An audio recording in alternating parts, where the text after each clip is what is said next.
அமெரிக்காவுக்கு போயிருந்த பொழுது நான் கேட்போர்கள் ரொம்ப கொடுத்து வச்சவங்க ஏன் சொன்னேன் தெரியுமா? உண்மையா சொல்றேன். வந்த விஷயம் வேற இருக்கலாம், இடத்துக்கு தகுந்த மாதிரி வந்த விஷயம் வேற இருக்கலாம், கிடைக்கிறது அதை விட சூப்பரா இருக்கலாம். பல கூட்டங்கள் அப்படித்தான், என்னமோக்காக வருவோம், ஆனா கிடைக்கிறது பல மடங்கு பெரிய விஷயத்தை கிடைச்சிக்கிட்டு எடுத்துட்டு போவோம். நாங்க பேசுறதுக்கு தான் போனோம், பேசி முடிச்சுட்டு உட்காந்துருக்கோம் ஹூஸ்டன்ல. எங்களுக்கு நாசா கூட்டிட்டு போனாங்க, அப்புறம் சான் ஆண்டனியோ கூட்டிட்டு போனாங்க பக்கத்துல. போயிட்டு வரும்பொழுது லஞ்ச் டேபிள்ல ஒரு பெரியவர் என்கிட்ட ஒரு 2 வார்த்தை சொன்னார். நான் இது 3 புத்தக கண்காட்சியில சொல்லிட்டேன்.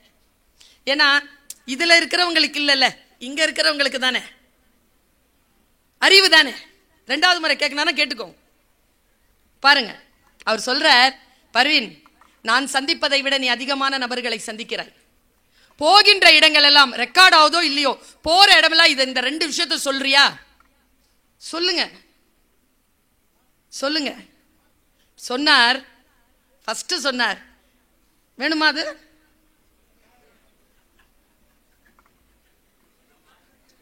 நமக்கு அடுத்தவங்களுக்கு என்ன செய்யணும்னு தெரியுதுங்க.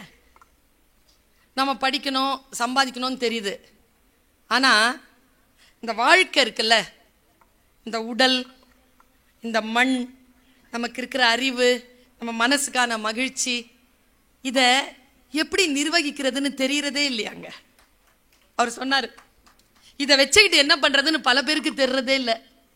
இதை வச்சுக்கிட்டு என்ன பண்றதுன்னு யோசி. பெரிய விஷயமா பட்டுச்சுங்க. ஏன் தெரியுமா இதை நான் சொல்றேன்? இதுல முதியவர்கள் யாரேனும் இருந்தால் அவர்களுக்கான செய்தியும் இது. 17 வயதிலிருந்து 25 வயது வரை, 45 வயது வரைக்கும் எப்படி வாழ்வது என்பதற்கான தயாரிப்பில் போயிடுதா? 25ல இருந்து 45 வயது, 60 வயசு வரைக்கும் எப்படி வாழணுங்கிறதுல போயிடுதா? 60 வயசுக்கு அப்புறமா எப்படி வாழறதுங்கிறது எந்த திட்டமும் நமக்கு கிடையாது.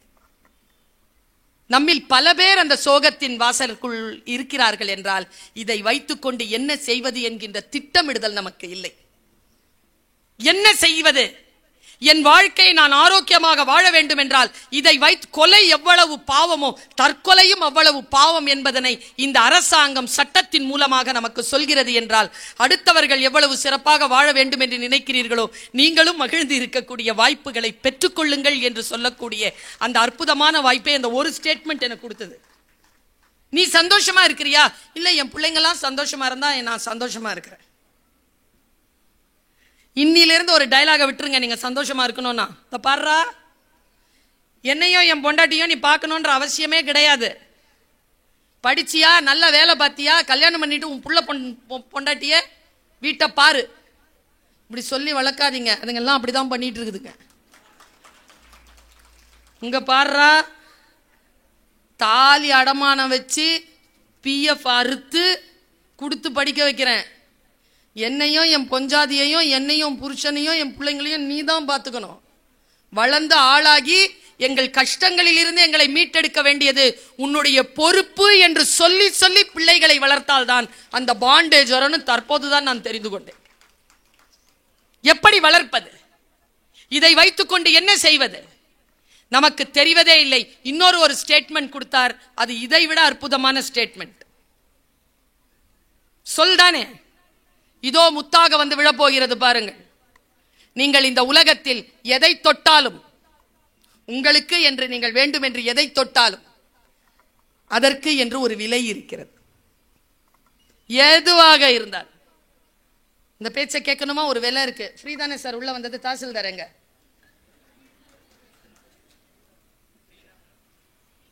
ஃப்ரீ தானா? ஆனாலும் நீங்கள் ஒரு விலை கொடுத்து கொண்டு இருக்கிறீர்கள். என்ன தெரியுமா? உங்கள் வாழ்க்கையில் நீங்கள் மறுபடியும் பெற்றுவிடவே முடியாத அந்த வாழ்வின் மணித்துளிகளை உங்களுடைய ஊதியமாக இங்கே வழங்கி கொண்டிருக்கிறீர்கள். உங்கள் இத்தனை பேருடைய அன்பை பெறுவதற்கு நான் தந்து கொண்டிருப்பது என் வாழ்க்கையில் நான் மறுபடியும் பெற்றுவிட முடியாத அந்த மணித்துளிகளை இதோ இந்த சக்தி நிலையை எடுத்து சொற்களாக உங்களுக்கு தந்து கொண்டிருக்கிறேன். எது உங்கள் அன்பு வேண்டும் என்றால் நான் இதை செய்தாக வேண்டும். என் சிந்தனை உங்களுக்கு வேண்டும் என்றால் நீங்கள் அதை செய்தாக வேண்டும். எதை தொட்டாலும் அதற்கு என்று ஒரு விலை உண்டு. எல்லாம் பணத்தால் நிர்ணயிக்கப்படுவதே இல்லை. காதலிக்கிறீர்களா, அதற்கென்ற விலை உண்டு. திருமணம் செய்து கொள்ள வேண்டுமா, விலை உண்டு. மண்டபங்க பிடிக்கிறதோ, சாப்பாடு போடுறதோ, நகை நட்டு வாங்குறதோ இல்ல.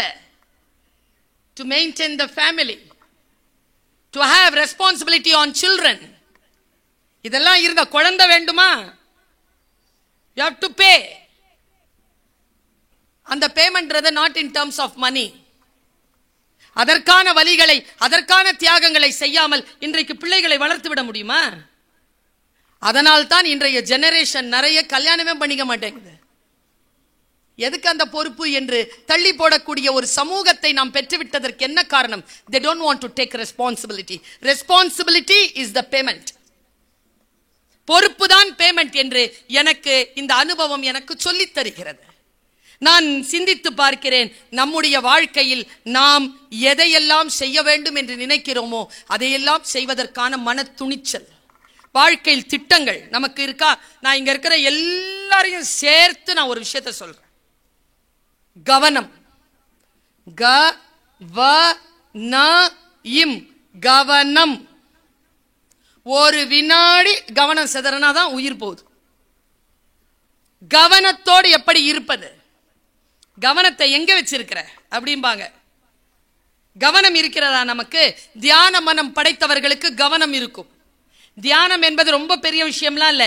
வேதாத்திரி மகரிஷி சொல்கிறார், சமைக்கின்ற பொழுது உப்பள்ளி போடுகின்றோமே, உப்பள்ளி போடுகின்ற பொழுது இருக்கக்கூடிய மனநிலைக்கு பெயர் தான் தியான புள்ளி. வேற எங்கேயுமே சிதறாத, அங்கே நிற்கும். சிதறச்சுன்னா அளவு மாறிடும், ருசி மாறிடும். இந்த தியானம், இந்த தியானத்தோடு நாம் இருக்கிறோமா? கவனம். இந்த கவனத்தை எப்படி நான் விளக்குறது? நான் 25 வருஷமா டீச்சரா இருக்கிறேன்னு சொல்றேன்ல, அதுல ரொம்ப வெற்றிகரமான நான் பெருமைப்படுற ஒரு விஷயம் என்னன்னா, என் கிளாஸ்ல இது வரைக்கும் ஒன்னு கூட ஃபெயில் ஆனது இல்லை. எல்லாம் பாஸ், தேர்ச்சி. நான் உங்களுக்கு என்ன பத்தி தெரியும், இந்த ஃபர்ஸ்ட் மார்க் வாங்குறதுல எல்லாம் எனக்கு உடன்பாடு இல்லை. அதுக்காக கடைசி பெஞ்ச் எல்லாம் கிடையாது. யாரெல்லாம் ஃபர்ஸ்ட் மார்க் வாங்குறாங்களோ அவங்களெல்லாம் ஜெயிக்கிற ஸ்ட்ராட்டஜி. ஃபர்ஸ்ட் மார்க் 98 வாங்கக்கூடாது. 98 எதெல்லாம் வாங்குதோ அதெல்லாம் ஜெயிக்கணும். அவ்வளவுதான். அவுட்ஸ்டாண்டிங். அவுட்ஸ்டாண்டிங்கா வரதுக்கு நாமளே வளர்த்துக்கிட்டு போனா போதும். ப்ரோக்ரஸ். 98 92 வாங்கினாலும் அவ தான் ஃபர்ஸ்ட் மார்க்கு. ஆனா 32 வாங்கினா, நான் 38 வாங்கினேன்னா அவளை விட நான் ஜெயிக்கிறேன்னு அர்த்தம். இதுதான் ஸ்ட்ராட்டஜி. ஜெயிச்சுக்கிட்டே போறதுதான் ஸ்ட்ராட்டஜி. உன்னை நீ ஜெயிச்சுக்கிட்டே போ. யார் போலவும் இருக்க வேண்டிய அவசியமே கிடையாது. எனர்ஜியினுடைய ஹையஸ்ட்ல இருக்கணும். நான் இந்த கவனம் அப்படின்ற சொல் இருக்குல்ல, நான் ஏதேனும் ஒன்றை உங்களுக்கு விதைத்தால் நீங்கள் கவனத்துடன் இருக்கிறீர்கள் என்றால் அது விதை பொருளாகிறது. இல்லை என்றால் அது புதைக்குழியில் போகிறது. அது விதைக்குழியா புதைக்குழியா ஒன்னும் இல்லை. ஒருத்தர் இந்த ஏதோ பேசுறாருல, உடனே ஒரு 4 பேர் அவங்களையே பார்க்கறாங்க. அவங்கள பார்க்கறதுனால உங்களுக்கு அந்த டெக்னாலஜி தெரிய போதா? என் பேச்சை கேட்டாலாவது ஏதாவது ஒன்று கிடைக்கும். உடனே கவனத்தை சிதறடிக்கிறது. இங்க மேல ஏறி ஒருத்தங்க டீ கொடுப்பாங்க, அவங்களையே பார்க்கறேன். நான் பேசிட்டு இருப்பேன் இங்க வைத்தால, அது கவனிக்கிறது இல்லை. என் கிளாஸ்ல லேட்டா வந்தா கூட பின்னால போய் உட்காந்துடணும். எக்ஸ்கியூஸ் மீலாம் கிடையாது. வந்தா பின்னால போய் உட்காந்துக்கோ, அவ்வளவுதான். கவனச்சிதறல் போல வாழ்க்கையில் மிகப்பெரிய விபத்துகள் ஏற்படுத்துகின்ற விஷயம் வேறு கிடையாது. கவனத்தோடு இருங்கள் என்பதற்கு நான் எப்படி விளக்குறது? இது இப்போ பொங்கல் வந்ததுல, நாங்கெல்லாம் கூட திருவண்ணாமலை ப்ரோக்ராமுக்கு போயிருந்தோம். அதுக்கு அடுத்த நாள் இந்த விருத்தாச்சலம் ஸ்ரீமுஷ்ணம், அது பக்கத்துல ஒரு கோவில். அந்த கோவில்ல பொங்கல் விழா. நான் இதை சொல்றேன், சத்தியமா சொல்றேன், கரெக்டான டேர்ம்ஸ்ல இது போயிடுச்சுன்னா அரச மரம் போதி மரமாகும், அந்த துளி முத்தாகும். பாருங்க, மிக கவனமாக கேளுங்க இது என்னன்னு. நான் போய் உட்கார்றேன், நிகழ்ச்சி முடிஞ்சது. உரி அடிக்கிற ஃபங்க்ஷன், அது போட்டி நடத்துவீங்கல்ல, உரி. எத்தனை பேர் இங்க உரி அடிச்சு பிரைஸ் வாங்கியிருக்கீங்க? உரி அடிச்சிருக்கீங்கன்னு தான் சொல்லணும், பிரைஸ் வாங்கியிருக்கீங்கன்னு சொன்னேன். கஷ்டம் பாருங்க, நிறைய பேர்ல இல்லை. முடியாது, அவ்வளவு சீக்கிரம் முடியாது. உரி அடிச்சு பிரைஸ் வாங்குறது கஷ்டம். பாருங்க, அங்க அந்த காம்படிஷன் நடந்துட்டு இருந்தது. நான் சொல்றேன், கவனமா கேட்டுக்கோங்க, வாழ்க்கையில் பயன்படும். என்ன ஆச்சு, ஒரு 100 பேர் பார்ட்டிசிபென்ட்ஸ், 6லேருந்து 18 வயது வரைக்கும் பார்ட்டிசிபென்ட்ஸ். ப்ரோக்ராமினுடைய ரூல் என்னன்னா, எடுத்து 1 அட்டெம்ப்ட் தான், மிஸ் ஆயிடுச்சுன்னா கையில இருந்து கம்பு புடுங்கிக்கிறாங்க. அத்தனை பேரும் கலந்துக்கிட்டாங்க. 6 வயசு பையன் ஜெயிச்சான். 6 வயசு ஜெயிச்சுட்டு வந்து இப்படி வந்து உட்கார்ந்தான்.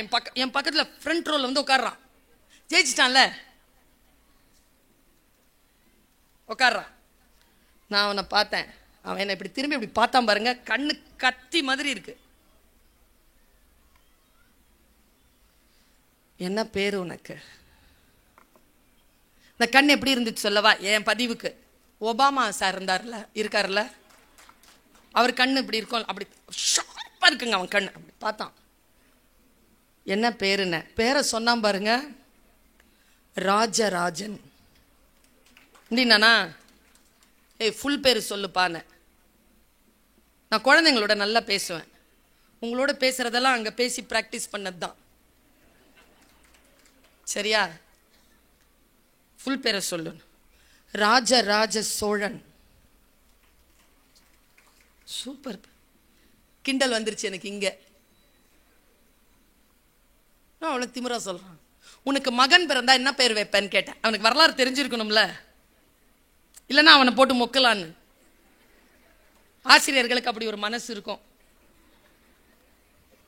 அவன்ல அது என் தாத்தாவுக்கு வச்சுட்டேன்னா, தாத்தா பேர் என்னப்பான்னு கேட்டேன். ராஜேந்திர சோழன். வாடா வாடா வாடா வாடா வாடா, உன்னதான் நான் தேடிட்டு இருந்தேன் நான். நல்லா தெரிஞ்சுக்கோங்க, சில பேர் இருப்பார்கள், அவர்களிடமிருந்து எதையும் கற்றுக்கொள்ள முடியாது. சில பேர் இருப்பார்கள், அவர்களிடமிருந்து நீங்கள் மிக முக்கியமான விஷயத்தை கற்றுக்கொள்ளலாம். ஆனால் எதை கற்றுக்கொள்வது, யாரிடமிருந்து கற்றுக்கொள்ளாமல் விடுத்து செல்வது என்கின்ற பேரறிவு உங்களுக்கு ரொம்ப ஷார்ப்பான கவனம் இருந்தால்தான் வரும். இல்லைன்னா தவறான மனிதர்களுடைய வழிகாட்டுதலை எல்லாம் கேட்டுக்கிட்டு ஆமா ஆமான்னு நடந்துருவோம். அவன்கிட்ட இவ்வளவு பேசிட்டேனா, ஜெயிச்சுட்டு வந்திருக்கானா, பா நீ எப்படி ஜெயிச்சங்கிற அந்த ரகசியம் எனக்கு வேணும் மனசுல சொல்லிட்ட. ராஜராஜ சோழன், எனக்கு ஒரு டவுட் அப்படி பார்த்தா, எப்படி ஜெயிச்ச சொல்லட்டுமா? சொல்லுன்னு அவன் எப்படி ஜெயிச்சங்கிறத சொன்னான். சொல்லட்டுமா? பாருங்க, அவன் சொல்றான், எனக்கு பல விஷயம் வெளிச்சம் ஆயிடுச்சியா. 45 வயசு கடந்து இருக்கிறேன், எனக்கு 6 வயசு சிண்டு. எவ்வளவு பெரிய வாழ்க்கையினுடைய விஷயத்தை சொல்லி தந்துட்டான் தெரியுமா? அதனால் தான் சொல்லுகிறேன், வயது வித்தியாசம் கிடையாது கற்றலுக்கு. யார் வேண்டுமானாலும் நமக்கு கற்றுக் கொடுக்கலாம். நம் பிள்ளைகள் நம் வீட்டில் இருக்கிறார்கள் என்றால் நாம் ஏதோ கற்றுக் கொடுப்பதற்காக அவர்கள் வரவில்லை, நமக்கு கற்றுக் கொடுப்பதற்காக வந்திருக்கிறார்கள் என்று கூட நாம் புரிந்து கொள்ளலாம். அதனால்தான் நமக்கு தந்தோர்னு பேர் இல்ல, பெற்றோர்னு பேரு. அவர்களை பெற்றோர். சரியா? பாருங்க, எனக்கு உடம்பெல்லாம் பதறுது, எனக்கு இது சொல்லும் போதே பதறுது. அவரை பாருங்க, ரோஸ் ஷர்ட், அவர் தான் ரெஃப்ரி. ஆமா, என்ன அவருக்கு, அவர் என்ன பண்ணார் தெரியுமா? என்ன பண்ணார்? கண்ணை கட்டிட்டாரா? ஆமா, கண்ணை கட்டி சுத்தி விட்டாரு. வாழ்க்கையும் நமக்கு கண்ணை கட்டி சுத்தி தானே விடுகிறது.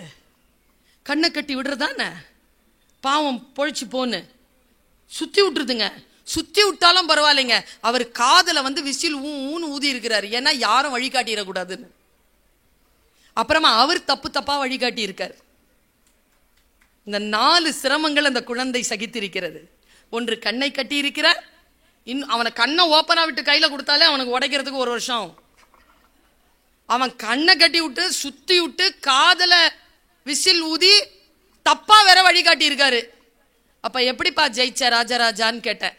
சொல்றான் பாருங்க, எங்க புள்ள இப்படியே சுத்தி விட்டாங்களா, எல்லாரும் லெப்ட்ல போ ரைட்ல போ லெப்ட்ல போ ரைட்ல போ. எத்தனை பேர் இருக்கிறாங்க பாருங்க, 500 பேருக்கு மேல இருந்தாங்க. அத்தனை பேரும் கத்துறாங்க. நான் என்ன பண்ணேன், இப்படி கேட்டுக்கிட்டே இருந்தேன்னா, அங்க உள்ள இருந்து கூட்டத்துல இருந்து ஒரே ஒரு குரல் கேட்டுச்சு, ராஜா. அது எங்க அம்மா குரல், என் அம்மா குரல். உடனே என்ன பண்ண, கட்டி இருக்கக்கூடிய அந்த துணிக்கு உள்ள என் கண்களை கட்டி கொண்டேன். He went to the தியானம் போஸ்ட் பொசிஷன். கவனத்துக்குள்ள போயிட்டான். நாம கண்ணை கட்டினா அந்த இதுல ஏதாவது தெரியுமான்னு பாப்போமா இல்லையா? அவன் பார்க்கல, அவன் மூடிட்டான் கண்ணை. Complete concentration. ராஜா, யார் சொல்லியும் கேட்காத, அம்மா சொல்றது கேளு. லெஃப்ட்ல போ. லெஃப்ட்ல போனா. ரைட்ல வாடா. ரைட். முன்னால போ. கைய தூக்கு. அடிக்காத அடிக்காத அடிக்காத. மேல கீழே இறங்கிட்டு இருக்கு. அடிக்காத அடிக்காத. கவனமா கேளு கேளு கேளு கேளு. கைய ஓங்கி அப்படியே இரு அப்படியே இரு. அப்படி அறாம அவனை நான் அடிச்சுனா உடஞ்சிருச்சு. கவனம். ஒரு புத்தகம் ஏன் வாசிக்க வேண்டும்? கவனம். ஒரு புத்தகத்தை வாசிக்கின்ற பொழுது புத்தகத்தை தவிர்த்து நீங்கள் வேறு எதுவும் செய்துவிட முடியாது. அந்த கவனம் உங்களுக்கு கிடைக்கும். விளையாட்டு. இந்த 2 வேலையை மட்டும் செய்யாதீங்க. குழந்தைகளை திட்டாதீங்க. இந்த 2 வேலையை சொல்லி திட்டாதீங்க. நடிக்காதரா, விளையாடாதரா. ஏன்னா இன்னைக்கு இந்த 2 டிபார்ட்மெண்ட் தான் நிறைய சம்பாதிச்சிட்டு இருக்கு. சம்பாதிக்கிற மாதிரி நடிடா, சம்பாதிக்கிற மாதிரி விளையாடுடா.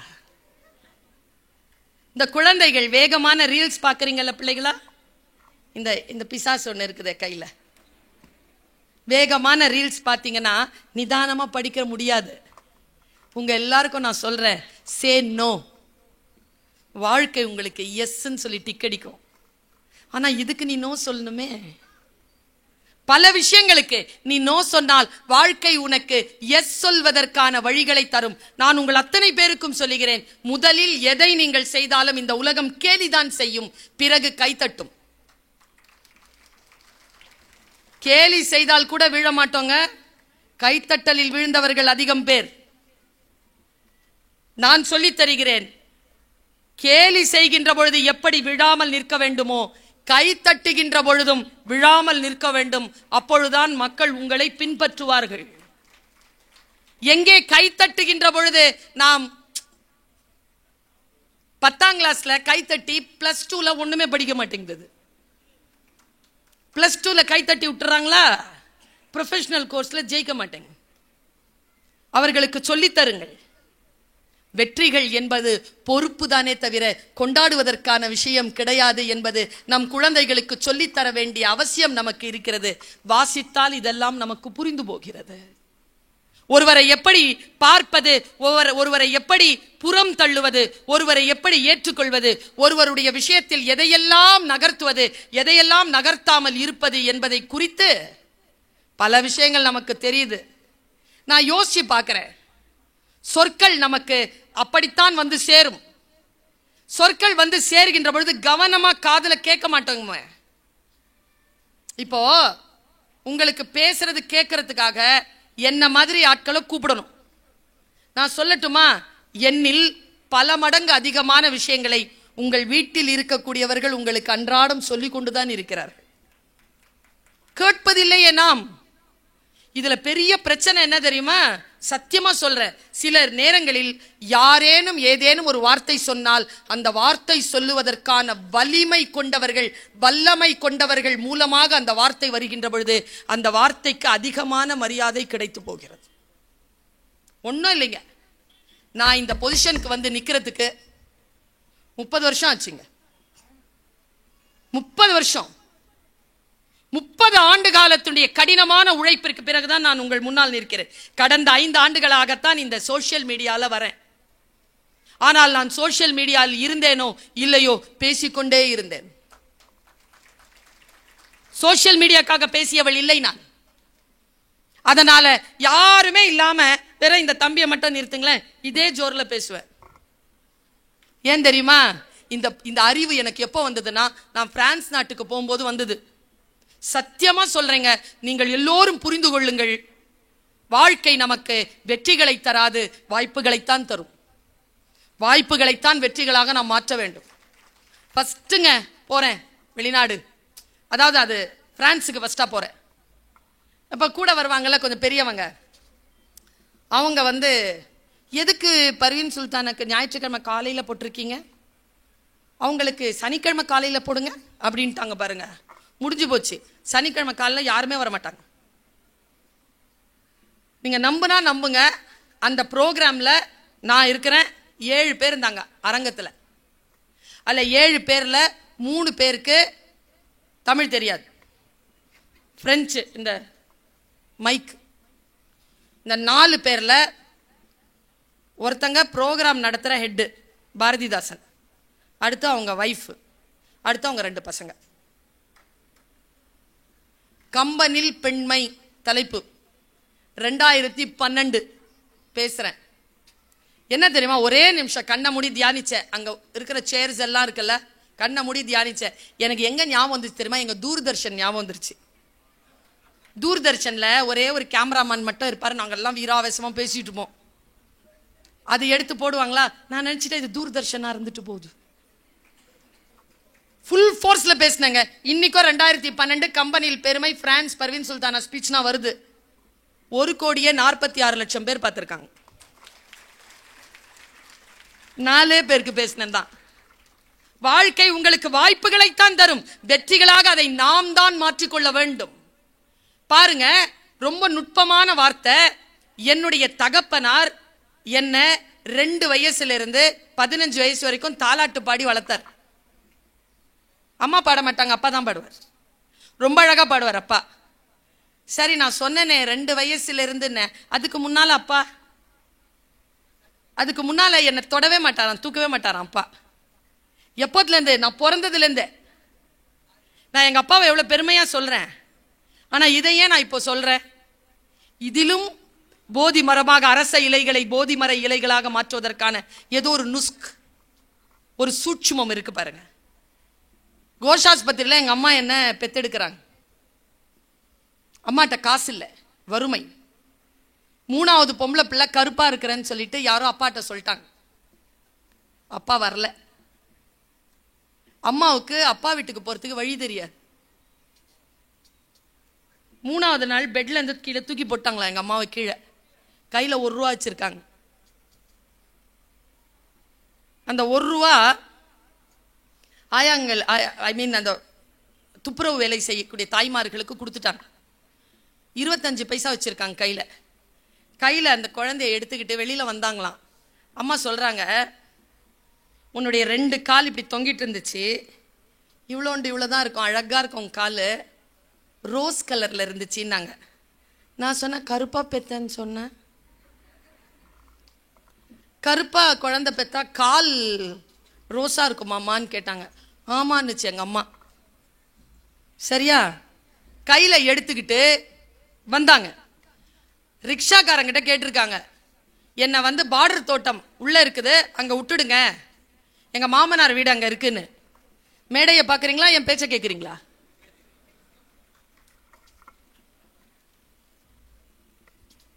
ரிக்ஷாக்கார் சொன்னாராம், 1 ரூபா ஆகும்னாராம். இங்க பாரு, புள்ள பெத்து 3 நாள், எனக்கு போக வழி தெரியாது, என் மாமனார் வீட்டில் விடுறியா இல்லையா? 15 பைசா பிள்ளைக்கு பால் வாங்க வேணும், 10 பைசா தான் தருவேன். அந்த ரிக்ஷாக்காரில் ஏறுமா அப்படின்னாராம். ஏறி உக்காந்து ஃபர்ஸ்ட் பயணம் என்னுடையது. நான் போயிருக்கேன். எங்க அம்மா இதை சொல்லி எங்க தெரியுமா நிறுத்துறாங்க, எனக்கு எப்ப தெரியுமா சொன்னாங்க, நான் ரொம்ப முதல்ல மலேசியாவுக்கு கிளம்புறேன். அந்த டைம்ல காலில் செருப்பு போடுற, எங்க ஏர்போர்ட் போறதுக்கு, அந்த ஸ்பாட்ல சொல்லுது எங்க அம்மா இந்த கதையை. ஏமா இப்போ சொன்னீங்க நீங்கன்னு சொன்னீங்க. இல்லை, என் குழந்தை இப்படி கையில் பிடிச்சிட்டு இருக்கும்போது அந்த 2 காலை பார்த்தேன்ல, அது இப்போ இப்படியே கண்ணில் இருக்கு, அந்த 2 கால் தான் இப்போ மலேசியா போகுது, ஃப்ளைட் ஏற போகுது சொன்னாங்களா? இல்லை, நான் கண்டுபிடிச்ச விஷயம் என்ன தெரியுமா, போகும்போது எங்க அம்மா சொன்னது, அங்க எங்கேயாவது கடல் இருந்துச்சுன்னா கால் நினைச்சிரு சுல்தானா. ஏம்மான்னு கேட்டேன். நான் சொல்றேன் பாருங்க, படிச்சிருக்கணும்லாம் கிடையாதுங்க. இங்க ஆழமான அறிவும் விழிப்புணர்வும் இருந்தால் போதும். எங்க அப்பா கவிஞர், என் அப்பாவின் கவிதைகளை கேட்டு கேட்டு வளர்ந்தவர் எங்க அம்மா. என்ன சொல்றாங்க பாருங்க, இந்த கால்களால் அங்க போய் கடல்ல கால் நினைச்சிரு, ஏன்னா நீ கால் நினைச்ச தண்ணி உலகம் எல்லாம் சுத்தம். இந்த சொல் இருக்கு இல்லைங்க, அதை கேட்டுட்டு போய் நான் அங்கே கால் நினைச்சேன்னு வச்சுக்கோங்க, இது வரைக்கும் 31 நாடுகளுக்கு மேல் பயணம் செய்து விட்டேன். ஃப்ளைட்டில் எல்லாம் ஃபர்ஸ்ட் கிளாஸ் டிக்கெட் தான். ஒரு டிக்கெட்டை கூட என் சொந்த செலவில் வாங்கினதில்லை.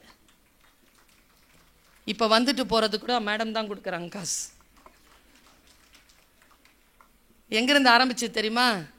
ரிக்ஷாக்காரரு பார்டர் தோட்டத்தில் எங்கள் அம்மாவை இறக்கி விடும்போது 10 பைசா கூட வாங்கலையாம்.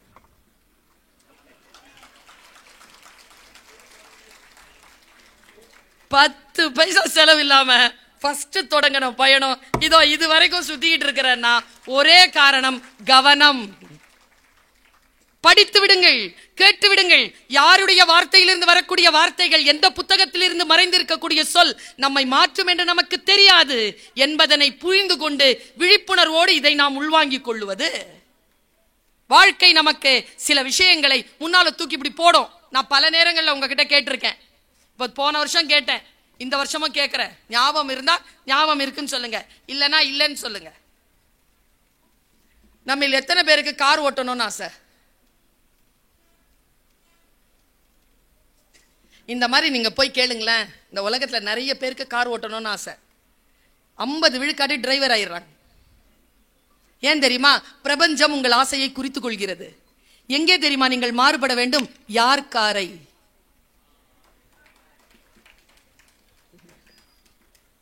என் சொந்த செலவில், என் உழைப்பில், என் கல்வியின் அறிவில், என்னுடைய முயற்சியில் நான் முறைப்படி அறத்தோடு சம்பாதித்த காசிலிருந்து இதோ இந்த பிராண்ட்ல கார் வாங்கி இதோ இந்த தெருவில் நான் ஓடிட்டு போனோன்னு பிரபஞ்சம் குறித்துக் கொள்ளும். நீ எதை தேடுகிறாயோ அது உன்னை தேடுகிறது. ரூமி சொல்கிறான், நீ எதை தேடினால், மரணத்தை தேடுகிறாயா, மரணம் உன்னை தேடும். தோல்வியை தேடுகிறாயா, தோல்வி உன்னை தேடும். வெற்றியை தேடுகிறாயா, வெற்றி தேடும். நான் இந்த ஸ்டேட்மெண்டா சொல்லிட்டேன் ஒரு காலேஜ்ல, நீ எதை தேடிக்கொண்டிருக்கிறாயோ அது உன்னை தேடுகிறது. இந்த தகவல் உங்களுக்கு பிடிச்சிருந்தா லைக் பண்ணுங்க, உங்க ஃப்ரெண்ட்ஸுக்கு ஷேர் பண்ணுங்க, மறக்காம எங்க சேனலுக்கு சப்ஸ்கிரைப் பண்ணுங்க.